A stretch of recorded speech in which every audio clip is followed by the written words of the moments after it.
नेपालको हवाई उड्डयन क्षेत्रको लागि आज ऐतिहासिक दिन। गौतम बुद्ध अन्तर्राष्ट्रिय विमानस्थलमा वाइड बडी जहाजले सफलतापूर्वक अवतरण गरेको छ। कान्तिपुर समाचारमा आज निर्वाचन आयोगले उम्मेदवार विरुद्धको उजुरी छानबिन गरिसक्दा दलहरूले आफ्नै बागी मिलाउन सकेनन्।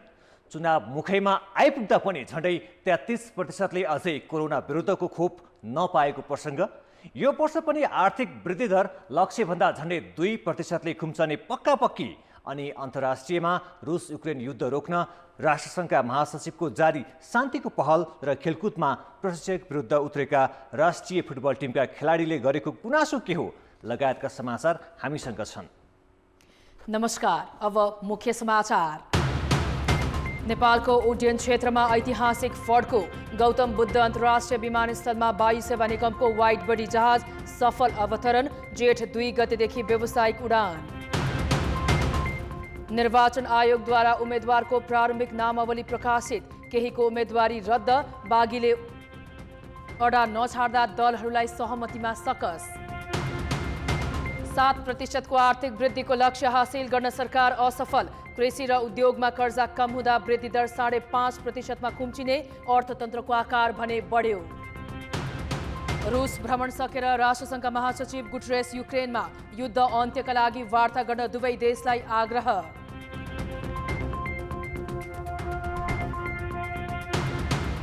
र प्रशिक्षण छाडेका फुटबल खेलाडीद्वारा प्रशिक्षक अल्मुताईसँगको विवादबारे निष्पक्ष छानबिन गर्न माग। एन्फा सहमतिको प्रयासमा नयाँ खेलाडी थपेर टिमको अभ्यास जारी। नेपाली हवाई क्षेत्रका लागि आजको दिन विशेष बनेको छ।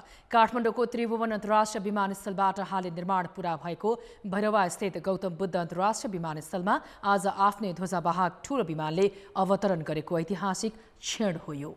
नेपाल वायु सेवा निगमको 274 यात्रु क्षमताको वाइड बडी 330 विमानले आज भैरवास्थित गौतम बुद्ध अन्तर्राष्ट्रिय विमानस्थलमा परीक्षण उडान गरेको छ। त्रिभुवन अन्तर्राष्ट्रिय विमानस्थल बाहेक मुलुकभित्रै अर्को विमानस्थलमा ठूलो जहाज अवतरण भएको यो पहिलो पटक हो। निगमसँग भएका 2वटा वाइड बडी विमानलाई आजको परीक्षण उडानका लागि नागरिक उड्डयन प्राधिकरणले अनुमति दिएको हो। निगमको वाइड बडी विमानले दिउँसो 3 बजे उडान भर्ने तय भए पनि 5 बजेतिर मात्रै उडेको थियो। पर्यटन मन्त्री प्रेम आलेको नेतृत्वमा 260 जना यात्रु सवार विमानले भैरवा अवतरण गर्न झन्डै 1 घण्टा लाग्यो। दुवै धावन मार्गको परीक्षण गरेको विमान चालकको भनाइ छ। अब गौतम बुद्ध अन्तर्राष्ट्रिय विमानस्थल व्यावसायिक रूपमा अन्तर्राष्ट्रिय उडानका लागि खुला भएको छ। सन् 2017मा निर्माण सम्पन्न गर्ने भनिएको विमानस्थलको काम केही महिना अघि मात्रै सम्पन्न भएको हो। यसअघि सन् 2078 फागुन 6 गते एरोथाईको विमानले क्यालिब्रेसन फ्लाइट अर्थात् यान्त्रिक उडान सम्पन्न गरेको थियो। गौतम बुद्ध विमानस्थलबाट पहिलो अन्तर्राष्ट्रिय उडान भने जेठ 2 देखि हुनेछ। अब जेठ 2 अघि नै केही अन्तर्राष्ट्रिय चार्टर उडानका लागि समेत विमानस्थल तयार रहेको प्राधिकरणले जनाएको छ। हाल कुवेतको जजिरा एयरवेजले सातामा 3 दिन सोमबार, बुधबार र शुक्रबार उडानको अनुमति पाएको छ। अन्तर्राष्ट्रिय हवाई कम्पनीमध्ये कटार एयरवेज, फ्लाइ दुबई, ओमानको सलाम एयर सहित थाइल्यान्ड र श्रीलङ्काका हवाई कम्पनीले समेत उडान सञ्चालनका लागि चासो देखाएका छन्। अब कुनै कारण विदेशी विमान काठमाडौँमा अवतरण गर्न नसके भैरवामा अवतरण गराउन सकिनेछ। यहाँ 56 वर्ष अघि एकल इन्जिनको सैनिक विमान डकोटाबाट हवाई यातायात सुरु भएको थियो। गौतम बुद्ध विमानस्थलको धावन मार्ग 3000 मिटर छ भने चौडाइ 45 मिटर छ। विमानस्थललाई अन्तर्राष्ट्रिय उड्डयन सङ्गठन आइकाओले अग्नि निवारणको वर्गीकरणमा काठमाडौँको त्रिभुवन अन्तर्राष्ट्रिय विमानस्थल सरह 9 नम्बरमा राखेको छ। विमानस्थल सञ्चालनमा आएसँगै त्रिभुवन विमानस्थलको चाप घट्ने र नेपालको पर्यटन विकासमा महत्त्वपूर्ण सहयोग पुग्ने विश्वास गरिएको छ। यसैबीच नेपाल वायु सेवा सञ्चालक सङ्घले भोलिबाट सम्पूर्ण आन्तरिक उडान बन्द गर्ने भएको छ। नागरिक उड्डयन प्राधिकरणले तयारी बिना 18 घण्टा हवाई सेवा सञ्चालन गर्न दबाब दिएको भन्दै वायु सेवा सञ्चालक सङ्घले भोलि शुक्रबारदेखि अनिश्चितकालका लागि उडान बन्द गर्ने निर्णय गरेको छ। निर्वाचन आयोगले स्थानीय तह निर्वाचनको उम्मेदवारी दावी विरोध पछिको नामावली प्रकाशन गरेको छ।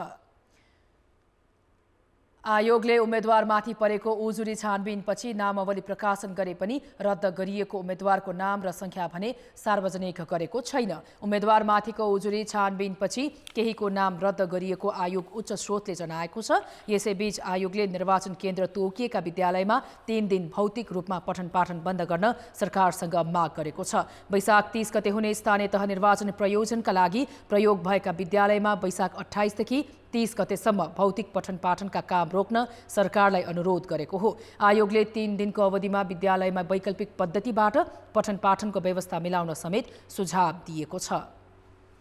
मतदान केन्द्र तोकिएका विद्यालयहरूका विद्यार्थीहरूको भौतिक उपस्थिति नगराउन र सो अवधिमा विद्यार्थीहरूलाई वैकल्पिक पद्धतिबाट पठन पाठनको व्यवस्था मिलाउन मुख्य सचिव मार्फत नेपाल सरकारलाई अनुरोध गर्ने। आयोगले वैशाख 30 गते मतदानको दिन सार्वजनिक बिदा दिन पनि सरकारसँग अनुरोध गरेको छ। त्यसैगरी आयोगले 72 जिल्लाका लागि 1,77,75,000 मतपत्र छापेको जनाएको छ। अहिलेसम्म आयोगले 33 जिल्लाका लागि 51,81,000 मतपत्र ढुवानी गरेको छ। सत्ता गठबन्धन दलले स्थानीय तह निर्वाचनमा उम्मेद्वारको अन्तिम नामावली प्रकाशित नभएसम्म तालमेलको अधिकतम प्रयास जारी राख्ने निर्णय गरे पनि प्रदेश संयन्त्रहरूले ठोस सहमति जुटाउन सकेका छैनन्। बरु बागीहरूलाई मिलाउन चुनौती भइरहेको छ। सातै प्रदेश र जिल्लाका संयन्त्रले भोलिसम्म परिणाम देखिने गरी तालमेल हुने दाबी गरेका छन्। सत्ता गठबन्धनले मात्र होइन, मध्य प्रदेशमा लोकतान्त्रिक समाजवादी पार्टीसँग तालमेल गर्ने भनेको नेकपा एमाले पनि वीरगञ्ज बाहेक अन्यत्र अलमले देखिन्छ। गण्डकी प्रदेशमा सत्ता गठबन्धन दलका नेताले प्रदेश अन्तर्गत जिल्लामा विवाद देखिएका स्थानीय तहमा चुनावी तालमेल गर्न बिहिबार दिनैभर कसरत गरे।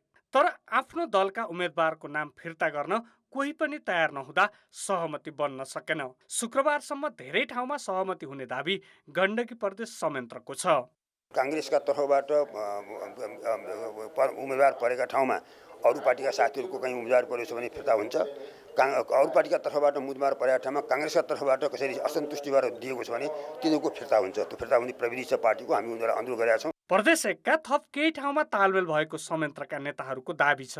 प्रदेश संयन्त्रले तालमेलको सहमति पालना नगर्ने उम्मेद्वारलाई पार्टीले कारबाही गर्ने चेतावनी दिएको छ।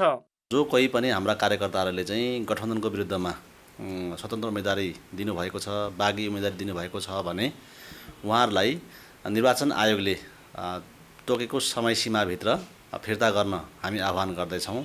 फिर्ता नभएमा हामीले पार्टीले आवश्यकताअनुसार कारबाहीको प्रक्रिया अगाडि बढाउँछ। भोलिसम्ममा हाम्रो वार्ता भइरहेको छ। हामी वार्ता ठाउँ ठाउँमा गरिरहेका छौँ र हामीले सकेसम्म गठबन्धनको जुन टिम छ त्यो टिमले चाहिँ हाम्रो गठबन्धनभित्रका मान्छेहरूलाई एउटा उम्मेदवार कायम गरेर अरू निकाल्ने प्रयास जारी छ।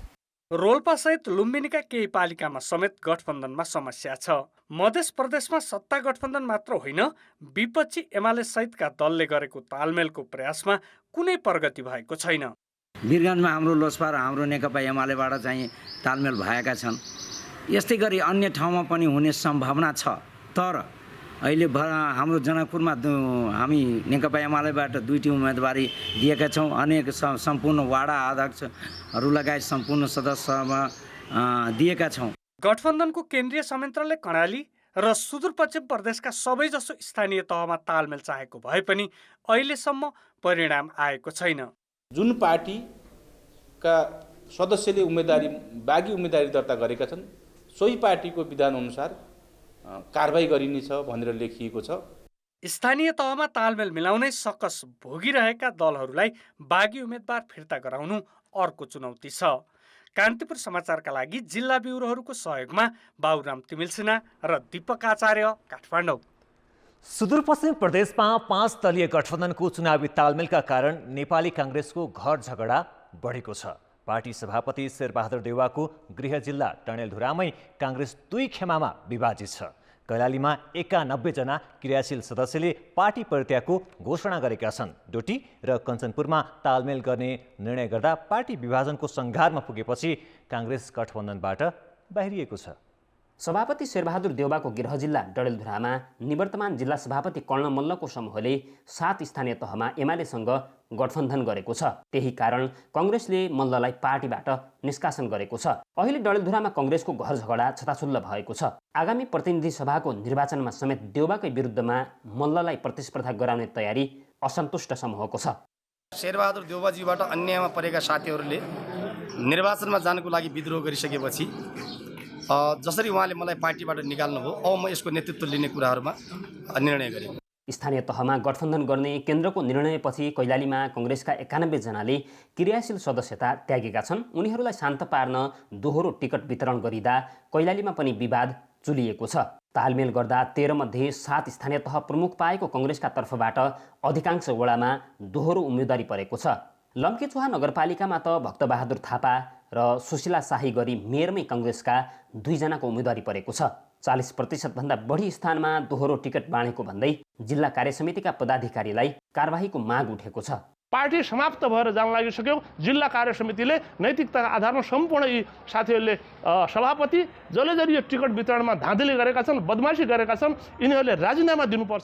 कङ्ग्रेसमा सबैभन्दा बढी समस्या टिकट वितरणमै देखिएको छ। केन्द्रको बलमा सभापति निकटकालाई मनोमानी ढङ्गले टिकट वितरण गरिएको भन्दै जिल्ला कार्य समितिकै पदाधिकारी समेत रुष्ट बनेका छन्। उम्मेदवारीको टुङ्गो लाउने बोर्डको बैठकै नबसिकन यसले टिकट पठायो र बैठक मात्रै बस्ने होइन। जिल्ला संसदीय बोर्डले अनुमोदन भएका नामहरू जिल्ला कार्य समितिबाट अनुमोदन गराउन पर्ने पनि व्यवस्था छ। त्यो व्यवस्थाको कार्यान्वयन भएन र एउटै व्यक्तिलाई 2टा टिकट 3टा टिकटसम्म पनि टिकट गएको पाइयो र त्यो ढङ्गको उम्मेदवारी पनि भयो। त्यो भएपछि हामीले यसमा यो प्रक्रियागत रूपमा भएका प्रक्रिया पुरा भएन भनेर हामीले यसमा असन्तुष्टि जाहेर गरेका हौँ। डोटीमा पनि पार्टी नै विभाजनको सङ्घारमा पुग्ने देखिएपछि तालमेलका लागि तय भएको खाकामा असहमति राख्दै कङ्ग्रेस एकल प्रतिस्पर्धामा उत्रिएको छ। कञ्चनपुरमा पनि एकल प्रतिस्पर्धा गर्ने निर्णय भएको छ। तर केन्द्रले तालमेलमै जान दबाब दिन थाल्दा कङ्ग्रेसको घर झगडाले चर्को रूप लिने देखिएको छ। कान्तिपुर समाचारका लागि डडेलधुरा सहकर्मी वरुण पनेरुको सहयोगमा महेन्द्र बम, धनगढी, कैलाली। अब जनताको आवाज आज हामीले 7 प्रदेशमा सोधेका छौँ। स्थानीय तह निर्वाचनको लागि दलहरूले अघि सारेका मुद्दाहरूबाट तपाईँ कतिको उत्साहित हुनुहुन्छ? जनताको आवाज आज एउटा बोल्नुहुन्छ, भोलि त्यही मुखले अर्को बोल्नुहुन्छ, कसरी पत्याउने? घोषणापत्रमा भएको कुराहरू चाहिँ सबै पुरा हुनु पर्यो। राजनीतिक दलहरूले जो बाचा कबल गर्नुहुन्छ उहाँहरूले गरे अनुसारको यहाँ प्रतिफल त्यति देखिएको छैन। 4 महिना भइसक्यो जस्तोको त त्यही हाम्रो बाटो त्यो धुलम्मै छ। घरमा छिरिट साध्य छैन, बाटोमा हिँड्नु साध्य छैन। के गरे भन्नु त? रेल चलाउने के चलाउने अब दुनियाँभर नचाहिने कुरा जसले चाहिँ एकमुठी पानी जनतालाई खुवाउन सकेको छैन। जनतालाई पटक्कै चित्त नबुझ्ने खालका पाइएको छ। 2% को दरले कर्जा ब्याजहरूमा हामी ऋण लगानीहरू गर्छौँ, वाणिज्य बैंकसँग सहमति गराइदिन्छौँ भनेर भन्ने कुरा आउँछ। तर त्यसमा चाहिँ कुनै पनि अहिलेसम्म हामीले पाइरहेको छैन। धेरैजसो राजनीतिक दलका मुद्दाहरू चाहिँ महत्त्वाकांक्षी छन्। थोरै स्रोतले कति धेरै काम गर्न सकिन्छ त्यो चाहिँ सोच्नु आवश्यक छ। राम्रो काम हो, गर्छ भन्ने आशा राख्छु दलहरूसित। सन्तुष्ट नै छैन। दलहरूले उठाएको मुद्दाहरू राम्रै हो, तर यो कार्यान्वयन हुनु पर्यो। मुद्दा मात्रै उठाएर पुगेन, त्यसलाई प्रमाणित गरेर देखाउनु पर्ने हुन्छ। पहिला पनि यस्ता कार्यक्रमहरू राखेका थिए, चुनावी नारा मात्रै हो, तर खासै कार्यान्वयन भएको मैले देखेको छैन। समृद्ध कर्णाली, अब सुखी जुम्लीवासी भन्ने अभियान थियो, अहिले त्यो पनि केही पनि हाम्रो हातमा यस्तो भन्ने एजेन्डा परेको छैन। पार्टी भनेका सबै उस्तै रहेछन्, अब व्यक्ति हेर्ने हो। गर्ने भन्दा चाहिँ भन्ने चाहिँ काम एजेन्डाहरूबाट निकाल्नुहुन्छ। झुटो आश्वासन दिइन्छ के दलहरूले ढाँटे छन्। प्रत्येक पार्टीले ढाँटेका छन्, प्रत्येकले भाग बन्न खोज्दै हिँडेका छन्।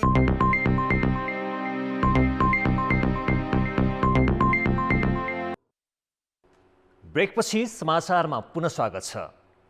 खानेपानी अभाव, फोहोर मैलाको दुर्गन्ध, भद्रगोल सार्वजनिक यातायात ढलमा परिणत हुँदै गएका नदीनाला र अव्यवस्थित बसोबासको समस्याले काठमाडौँलाई वर्षौँदेखि गिज्याइरहेको छ। 3 दशकदेखि हरेक जसो निर्वाचनमा यी र यस्तै मुद्दा अघि सारेर दलहरूले चुनाव लडिरहेका छन्। तर अहिलेसम्म समस्या ज्यूका त्यों छन्। मेलम्चीको पानीले काठमाडौँको सडक पखाल्ने नारा 2048 सालकै चुनावको हो। स्वच्छ सफा हराभरा काठमाडौँको नारा बोकेर 2054 सालमै चुनाव जितेकाहरू अहिले पनि मैदानमा छन्। बरु त्यो बेला पानी बग्ने बागमती लगायतका नदीमा अहिले पानी कम, ढल बढी बग्छ। सार्वजनिक यातायातको शास्ति पनि भद्रगोल सहरका भुक्तभोगी महानगरका बासिन्दा हुन्। दुर्भाग्य 3 दशकदेखिका यी र यस्तै समस्यामा दलहरूले राजनीति गरिरहेका छन्। अहिलेको स्थानीय तह निर्वाचनमा नेपाली कांग्रेस, नेकपा एमाले लगायत प्रमुख दलका मुख्य मुद्दा पनि सफा, व्यवस्थित र सुरक्षित काठमाडौँको वरिपरि छ। साइन्टिफिक ल्यान्डफिल साइट भनेर 40 किलोमिटर पर जाने त्यो एप्रोच चाहिँ ठिक हो क्या, जनताले दुःख दिने, लिचेर के गर्ने होइन, त्यो ट्रिटमेन्ट जानु हुँदैन। र बाँकी वार्डको लागि बौद्धको लागि सानो एक रोप्ने, अर्को ठाउँको एक रोप्ने, लोकल क्लबहरू युथहरूले त्यो जिम्मा लिएपछि क्लबको आधार पनि भयो, रिसोर्स पनि भयो, क्लब एक्टिभिटी भयो। मैले यो व्यवस्थित रूपमा गर्छु। मैले अहिले भर्खरै सङ्कल्पमा पनि मैले एउटा प्रस्ताव पेश गरेँ। म फोहोरलाई जुन कुरा भन्नुभयो, यो फोहोर भनेको यो ठुलो चिजै होइन, यो नगरेर मात्रै ठुलो चिज भइरहेको। यो अस्तव्यस्त सहर, यो फोहोर धुलो रहित सहर छ, यस्तो सहरलाई म सबै घरबाटै व्यवस्थापन गरेर सुरु गर्नेछु म। काठमाडौँ जनघनत्व बढेसँगै यहाँका समस्या पनि चुलिएका छन्। महानगरको जनसङ्ख्या मात्रै 10 लाख छ। काठमाडौँ काकाकुल भएको 3 दशकमा धेरै उम्मेदवारले मेलम्चीको सपना देखाए, अझै पनि धारामा पानी नियमित छैन। फोहोर महिनौसम्म घर गल्ली र मुख्य सडकमै थुप्रो लाग्छ। प्लास्टिक झोलाको प्रयोग निषेध गरेको वर्षौं भइसक्यो। नदी किनार अतिक्रमण र अव्यवस्थित बस्ती हरेक जसो दललाई राजनीति गर्ने माध्यम बनिरहेको छ। तर काठमाडौँ सहरलाई व्यवस्थित गर्न ठोस पहल कुनै दल वा निर्वाचित जनप्रतिनिधिले नगर्दा सिङ्गो एउटा पुस्ता आफ्नो जीवन आशा र आश्वासनमै गुजार्न बाध्य भएको छ। काठमाडौँमा कति कुराहरू चाहिँ धेरै संस्थाहरूसँग चाहिँ समन्वय गर्नुपर्ने हुन्छ हैन, प्राधिकरणदेखि लिएर अरू सरकारी निकायहरूसँग पनि समन्वय गर्नुपर्ने हुन्छ। त्यसमा चाहिँ बढी जोड दिनुपर्छ, जसले गर्दाखेरि डुप्लिकेट हुन्छ नि काम होइन। एउटै ठाउँमा 2टा बजेट 3टा बजेट राख्ने ठाउँ छ, त्यस्तो चलन छ। चुनावमा नेता तथा उम्मेदवारका बाचा र महानगरको अवस्था उस्तै छ।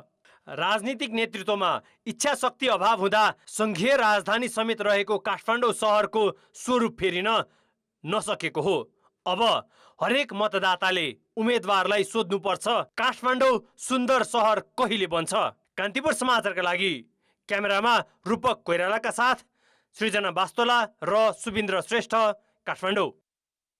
देशभर स्थानीय तहको चुनावी माहौल तातिरहँदा अझै पनि ठूलो जनसङ्ख्या कोरोना विरुद्धको खोप लगाउनबाट वञ्चित छ। सरकारले पहिलो प्राथमिकतामा राखे पनि लक्षित जनसङ्ख्यालाई अझै खोप दिन सकेको छैन। चैरभित्रै सबैलाई खोप उपलब्ध गराउने योजना पनि योजनामै सीमित भएको छ। नेपालमा हालसम्म कुल जनसङ्ख्याको 76.2%ले कोरोना विरुद्धको खोपको 1 मात्रा र 67%ले पूर्ण मात्रा पाएका छन्। अझै पनि 33%ले पूर्ण मात्रा खोप पाएका छैनन् भने 23% नागरिक खोपको पहुँचभन्दा बाहिर छन्। लक्षित जनसङ्ख्याकै 16%ले पूर्ण मात्रा खोप पाएका छैनन्। सरकारले चैतसम्म 5 देखि 12 वर्षभित्रका बालबालिकालाई दिइसक्ने भनेको खोप पनि अझै ल्याउन सकेको छैन। त्यति मात्र होइन, चैतसम्म लक्षित जनसङ्ख्या सबैलाई खोप दिइसक्ने लक्ष्य अधुरै छ। तर सरकारको भनाइ चाहिँ फरक छ। अहिले हामीसँग खोप प्रशस्तै छ। खोप लगाउनको लागि स्वास्थ्य कर्मीहरू पनि तयार नै हुनुहुन्छ।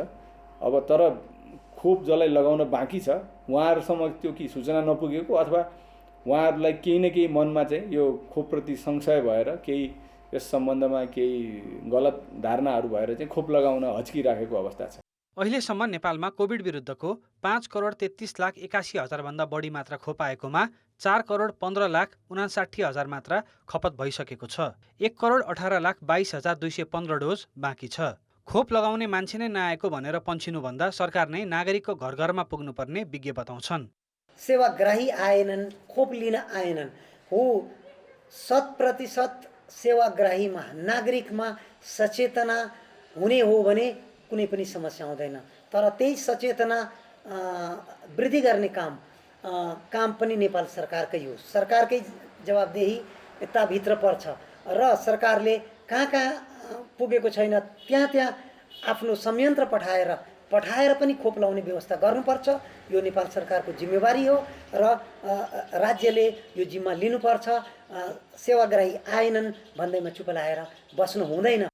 ठूलो जनसङ्ख्या खोप लगाउनबाट वञ्चित भइरहेकै बेला चुनावी चहल पहल सुरु भएको छ। यस्तो अवस्थामा कोरोना संक्रमणको जोखिम उच्च छ। अझ खोप नलगाएकाहरूमा कोभिडको असर बढी हुनु त छँदैछ, त्यसमाथि उनीहरूबाट नयाँ भेरिएन्टको जोखिम पनि उत्तिकै छ। यस्तो बेला सबैले पूर्ण मात्रा खोप लगाउने मात्र होइन, स्वास्थ्य मापदण्ड पालनामा पनि सतर्कता अपनाउनुपर्छ। पूर्ण मात्रा खोप पाएको व्यक्तिहरूमा चाहिँ यदि रोगसँग लड्न सक्ने क्षमता वृद्धि भएको छ भने उहाँहरू धेरै हदसम्म यो रोगबाट सुरक्षित हुनुहुन्छ। तर यसको मतलब के हो भने 100% अथवा 100% उहाँहरू सुरक्षित हुनुहुन्छ भन्न खोजेको चाहिँ होइन। त्यो कुरा हामीले बुझ्नुपर्छ। र यदि उहाँमा त्यो सङ्क्रमण देखियो भने पनि उहाँमा सामान्य लक्षण मात्रै देखिन सक्छ, उहाँलाई धेरै सिरियस नबनाउन सक्छ। तर उहाँ यदि सङ्क्रमित हुनुहुन्छ भने आफूले स्वास्थ्यको मापदण्ड पालना नगरिदिँदा उहाँबाट अर्को व्यक्तिलाई सर्ने सम्भावना हुन्छ। सरकारले पहिलो प्राथमिकतामा राखे पनि खोप दिन संवेदनशील देखिएको छैन। त्यसमाथि चुनाव नजिकिरहेका बेला घर घरमा पुगेर खोप लगाउने अभियानलाई तीव्र बनाउन चुक्दै गएको छ। कान्तिपुर समाचारका लागि क्यामेरामा सञ्जय लुटेलका साथ कृपाल गौतम, काठमाडौँ। नेपाल किसान मजदुर पार्टी नेमकी पाले युवालाई स्वदेशमै रोजगारी दिन पालिकाहरू मार्फत रोजगारमूलक तालिम दिने घोषणा गरेको छ। नेमकी पाले आज स्थानीय तह निर्वाचनको घोषणा पत्र सार्वजनिक गर्दै रोजगारीका लागि युवा विदेशी क्रम रोक्ने प्रतिबद्धता जनाएको हो। उसले ठूला राजनीतिक दलको विदेश नीतिको आलोचना गरेको छ। यसैगरी नेमकी पाले गाउँपालिकाहरूमा अनिवार्य र निःशुल्क प्राथमिक एवं माध्यमिक शिक्षाका लागि महाविद्यालय र प्राविधिक विद्यालयहरूको स्थापना गर्ने जनाएको छ। पालिका एवं सहकारी संस्था मार्फत तरकारी खेती, माछा पालन, पशुपालन लगायतका व्यवसाय प्रवर्धन गर्ने नीति नेमकी पाले घोषणा पत्र मार्फत सार्वजनिक गरेको छ। परराष्ट्र मन्त्रालयले छिमेकी चीनसँग कुनै सीमा विवाद नभएको प्रश्न पारेको छ। हालै सम्पन्न नेपाल चीन गृह सचिव स्तरीय बैठकले दुई देशबीच कुनै सीमा सुरक्षा सम्बन्धी मतभेद नरहेको ठहर गरेको छ। आज आयोजित पत्रकार सम्मेलनमा परराष्ट्र मन्त्रालयले सीमा गतिविधिबारे सूचना आदान प्रदान भएको पनि जनाएको छ। बोर्डर ल अब हाम्रो इस्टाब्लिस मेकानिजमहरू छन्। बोर्डरको अब चाइनासँगको बोर्डरमा हाम्रो कुनै अब डिस्प्युट छैन। तर त्यसका के छन् मेकानिजमहरू छन् नि त, मेकानिजमहरू छन्। त्यो पनि एउटा मेकानिजमभित्रकै मिटिङ हो। त्यसमा चाहिँ हाम्रो अब सूचनाको आदान प्रदान भनौँ न, बोर्डरमा हाम्रा केही सानातिना अब केही कुराहरू छन् भने तिनीहरूलाई त्यही सेयरिङ गर्ने। अनि अलिक बढी अब उसमा चाहिँ मेकानिजमभित्रकै यसमा चाहिँ एउटा रेगुलर नियमितै किसिमको हो। अर्थ र विकास अनुकूल वातावरण हुँदा समेत लक्ष्यानुसार आर्थिक वृद्धि गर्न सरकार असफल भएको छ। बैंक तथा वित्तीय संस्थामा उल्लेख्य कर्जा वृद्धि हुँदा र महामारीको असर समेत खेप्न नपरेका बेलामा यस वर्ष सरकारले जम्मा 5.8% को आर्थिक वृद्धि हुने प्रक्षेपण गरेको छ। जबकि आर्थिक वर्षको प्रारम्भमा सरकारले 7% को आर्थिक वृद्धि गर्ने लक्ष्य राखेको थियो। नेपाल राष्ट्र बैंकका अनुसार चालु आर्थिक वर्षको फागुनसम्म 24.3%ले कर्जा बढेको छ। बैंकबाट गएको कर्जालाई आधार मान्दा देशमा आर्थिक क्रियाकलाप मात्र नभएर अर्थतन्त्रको आकार पनि बढेको अनुमान गर्न सकिन्छ। तर बिहिबार तथ्याङ्क विभागले सार्वजनिक गरेको तथ्याङ्क अनुसार उद्योग र उत्पादनमूलक उद्योगमा कर्जा प्रवाह कम हुँदा आर्थिक वृद्धिको लक्ष्य हासिल गर्न नसकिएको देखिएको छ। बैंकको कर्जा व्यापारमा बढी गएको छ। अर्थतन्त्रमा उद्योग क्षेत्रको योगदान बढेको छैन भने सेवा क्षेत्रको योगदान भारी मात्रामा वृद्धि भएको छ। यसले उत्पादन बढ्न नसक्ने र आगामी दिनमा व्यापार घाटा तथा शोधनान्तर घाटा झनै बढ्न सक्ने विज्ञ बताउँछन्। नर्मल अवस्थामा पनि हामीले 7% को आर्थिक वृद्धि हासिल गर्न सकेनौँ र हाम्रो आर्थिक वृद्धि चाहिँ 5.8% मात्रै सीमित रहने भयो। यसले गर्दा हाम्रो चाहिँ उच्च आर्थिक दरले वृद्धि हासिल गर्ने जुन लक्ष्य हो त्यो लक्ष्य हामीले पुरा गर्न नसकेको यसबाट प्रष्ट देखियो। भन्दा हामी अझै पनि हामी के भने न्यून आर्थिक वृद्धिकै अवस्थामा रहनु पर्यो, जबकि यो वर्ष अर्थतन्त्रको लागि सबै कुराहरू अनुकूल थिए। यो वर्ष मुलुकको अर्थतन्त्रमा विद्युत तथा ग्यास क्षेत्रको योगदान भने बढेको छ। 456 मेगावाटको माथिल्लो तामाकोशी आयोजना सञ्चालनमा आएकाले अर्थतन्त्रमा यसको सकारात्मक योगदान पुगेको हो। त्यसै गरी प्रति व्यक्ति राष्ट्रिय आय 1246बाट बढेर 1381 अमेरिकी डलर पुग्ने आकलन विभागको छ। इकोनोमीमा चाहिँ तिनीहरूको सेयर कस्तो छ, इकोनोमीमा तिनीहरूको कन्ट्रिब्युसन कस्तो छ भनेर हेऱ्यौँ भने 2010-11मा 52% कन्ट्रिब्युसन भएको सर्भिस सेक्टरको त्यसको सेयर बढ्दै आएर चाहिँ अहिले 2020-21मा त्यसको कन्ट्रिब्युसन चाहिँ 62% पुगेको छ भने द्वितीय क्षेत्र भनेर भन्छौँ हामीले इन्डस्ट्री सेक्टर। यो इन्डस्ट्री सेक्टरको कन्ट्रिब्युसन 10-11मा 14% थियो भने अहिले पनि 14% छ। सरकारले लगानीको उचित वातावरण तयार पार्न नसक्दा अर्थतन्त्रमा उद्योग क्षेत्रको योगदान बन्न सकेको छैन। कोरोना महामारीको प्रभाव न्यून हुँदा समेत लक्ष्य अनुसार आर्थिक वृद्धि हुन नसक्नुले सरकारको क्षमतामाथि प्रश्न उठेको छ। कान्तिपुर समाचारका लागि क्यामेरामा विकास जोशी र सञ्जय लुटेलका साथ सुदिल पोखरेल, काठमाडौँ। खेलकुद समाचार। नमस्कार, कान्तिपुर खेलकुद समाचारमा स्वागत छ। मुख्य प्रशिक्षक अब्दुल्ला अल मुताहिरीको व्यवहारप्रति असन्तुष्टि जनाउँदै राष्ट्रिय फुटबल टिमको बन्द प्रशिक्षण छाडेका 10 खेलाडीले एन्फासँग निष्पक्ष छानबिनको माग गरेका छन्। खेलाडीले आज पत्रकार सम्मेलन गरेर विद्रोही र अनुशासनहीन भन्ने आरोपको खण्डन गर्दै आफूहरू पीडित भएको दावी गरे। रोहित चन्द, सुजल श्रेष्ठ, अञ्जन विष्ट, अनन्त तामाङ, विमल घरती मगर, तेज तामाङ, दिनेश राजवंशी, सुमन लामा, विशाल राई र विशाल श्रेष्ठले एसियन कप छनौटको बन्द प्रशिक्षण छोडेर होटलबाट बाहिरिएका थिए। एन्फाले स्पष्ट छानबिन गर्दै दोषी जो हो उसलाई कारवाही गर्नुपर्ने माग खेलाडीले गरेका छन्। पत्रकार सम्मेलनमा जानकारी गराइए अनुसार रोहितले एन्फा होस्टलमा आधारभूत सेवा सुविधा नरहेको र होटलमा राख्न भनेपछि प्रशिक्षक अल मुताहिरीले अभ्यास छोडेर जान भनेका थिए। एन्फा अध्यक्ष कर्मा छिरिङ शेर्पाले विवादबारे वास्ता नगरेको खेलाडीले जानकारी दिए। हामीलाई चाहिँ कस्तो गिल्टी फिल भइरहेको थियो नि, हाम्रो कारण हामी त्यतिखेर बोल्न सकेन, रोहितलाई निकालेर गयो भने अनि त्यो कुराले यदि होस्टेल बस्ने कुराले रोहितलाई निकाल्यो भने त हामी सबैजना त्यसको भागीदारी छौँ, धेरै नभए नि सबले भनेर त दाइले बोल्नु भएको। त्यही भएर चाहिँ यो कुरा चाहिँ हामीले कोचको अगाडि गर्न गएको, तर कोचले त्यो कुरा बुझ्नु भयो कि बुझ्नु भएन है, हामीले एन्सर पनि पाएनौँ। यत्तिकै हुन्छ नि, हामी सुरुदेखिबाट त्यही कुरामा लास्टको मिटिङसम्म त्यही कुरा, लास्ट एकचोटि मात्र होइन धेरैचोटि बारम्बार निस्केर जाने, अनि त्यो कुराले चाहिँ हामी बल्ल निस्केर अनि निस्किने बाध्य भएको। यो अहिले जुन यो भइरहेको छ यसको चाहिँ छानबिन होस् होइन, यदि दोषी हामी छ भने हामीलाई पनि कारवाही होस्, तर जो दोषी छ त्यसलाई चाहिँ कारवाही गर्नुपर्छ भन्ने हाम्रो माग हो। म कोचलाई खासै के गर्न सक्दिनँ त्यही भन्नु। अनि तिमीहरूको चाहिँ के छ भन्नु, हाम्रो त त्यही अहिले अनन्तले जे भने हामीले त्यही भनेको छौँ। अब त्यही पनि म कोचसँग भेटेर 1-1.5 घन्टामा फोन गर्छु भन्नुभएको थियो, त्यसपछि हामीले केही खबर आउँछ। प्रशिक्षक अल मुताहिरीले व्यक्तिगत विषयमा समेत नियन्त्रण जमाएको भन्दै खेलाडीले लामो समयदेखि मानसिक दबावबाट गुज्रिरहेको बताए। राष्ट्रिय टिमभन्दा ठुलो कोही नहुने भन्दै खेलाडी हटाउन र राख्न पाउने अधिकार प्रशिक्षकलाई रहेको उनीहरूको भनाइ छ। हामीलाई एकदमै स्वच्छ हिसाबले एकदमै स्ट्रेट फरवर्ड हिसाबले चाहिँ हामी राखेको कुरा निस्केपछि यो अभियसली जोडिने कुरा हो यो चाहिँ होइन, तर अब हाम्रो चाहिँ एकदमै त्यो स्ट्रेट कुरा हो, त्यो खासै पोलिटिक्ससँग जोड्नुपर्ने कुरा चाहिँ छैन जस्तो लाग्छ। मिडियामा पनि कसरी आयो विद्रोही भाग्यो भन्यो, जबकि हामी भाग्यो होइन नि त। भाग्यो विद्रोही भनेको त वर्ड अलिकति भारी जस्तो लाग्यो क्या हामीलाई, किनभने लगभग हामी बच्चादेखि सपना थियो राष्ट्रिय टिममा खेल्ने, नेपालको लागि खेल्ने भनेर। हामी सायदै एकाडेमीकै छौँ सबैजना, सो फ्युचरमा हामी खेल्छौँ नेपालको लागि भनेर खेल्ने केटाहरू हो क्या हामी।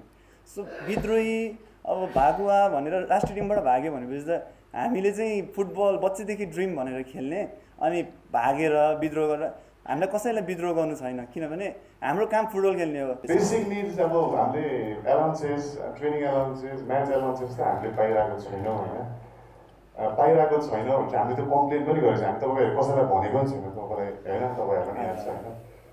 त्यो अब त्यो त भनेको छैन भनेपछि हामी कसरी डिमान्ड लेभल भयो। 10 जना खेलाडीलाई कप्तान किरण चेम्जोङले पनि साथ दिएका छन्। यस्तै बन्द प्रशिक्षणमा नै रहेका पूजन उपरकोटी, एरिक विष्ट, दर्शन गुरुङ र दीप कार्कीले पनि समर्थन जनाएका छन्। यस विषयमा प्रशिक्षक अल मुताहिरीले भने अहिलेसम्म कुनै प्रतिक्रिया दिएका छैनन्। यता अखिल नेपाल फुटबल सङ्घका महासचिव इन्द्रमान तुलाधरले भने विवादमा समाधानको प्रयास भइरहेको जनाएका छन्। मुख्य प्रशिक्षक अल मुताहिरीसँग असन्तुष्ट हुँदै राष्ट्रिय टिमको बन्द प्रशिक्षणबाट 10 खेलाडी बाहिरिएपछि फुटबल विवादमा तानिएको हो। तुलाधरले खेलाडीले बिना जानकारी होटल छोड्नु अनुशासन उल्लङ्घन भएको बताए। टिम व्यवस्थापनले खेलाडीले बिना जानकारी होटल छाडेको एन्फा सचिवालयमा रिपोर्ट गरेको छ। यद्यपि सहमतिमै विवाद टुङ्गो लगाउने र खेलाडीलाई अभ्यासमा फर्काउने प्रयास एन्फाले जारी राखेको छ।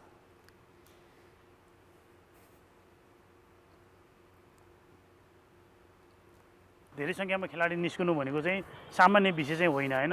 जसरी त्यसैले चाहिँ अब हामी यसलाई चाहिँ गहन रूपमा नै अध्ययन गरिरहेका छौँ। खेलाडी प्रशिक्षक हामी बसेर छलफल गरेर निकासमा टुङ्गियो भनेदेखि खेलाडीहरू फेरि प्रशिक्षणमा फर्किन सक्ने अवस्था नै छ।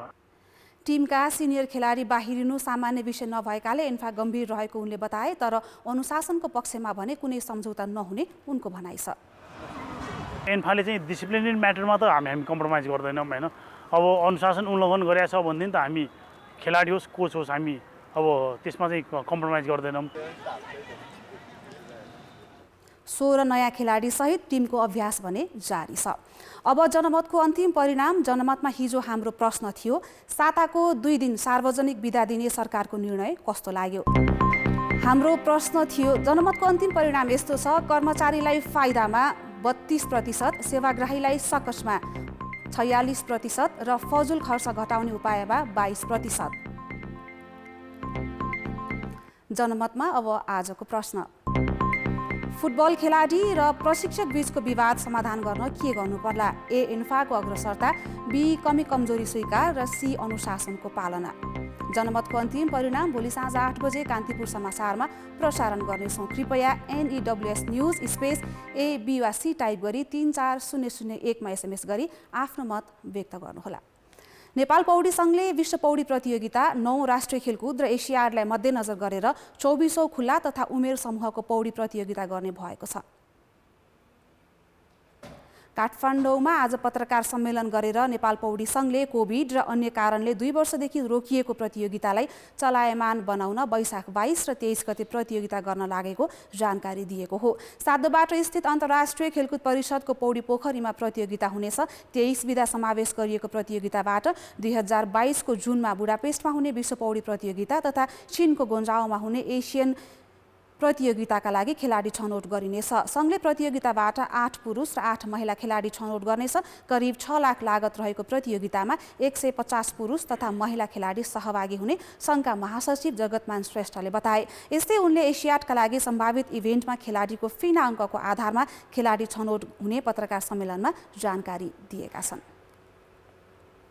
खेलकुद समाचार अहिलेलाई यति नै। अब मौसम सम्बन्धी जानकारी।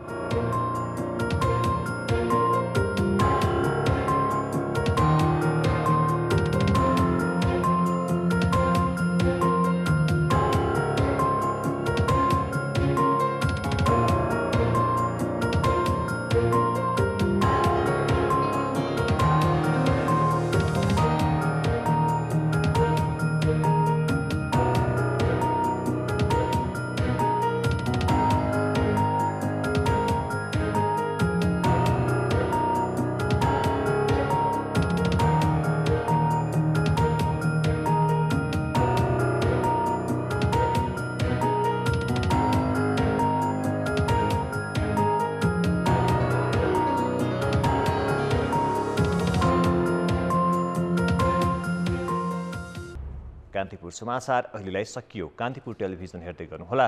नमस्ते।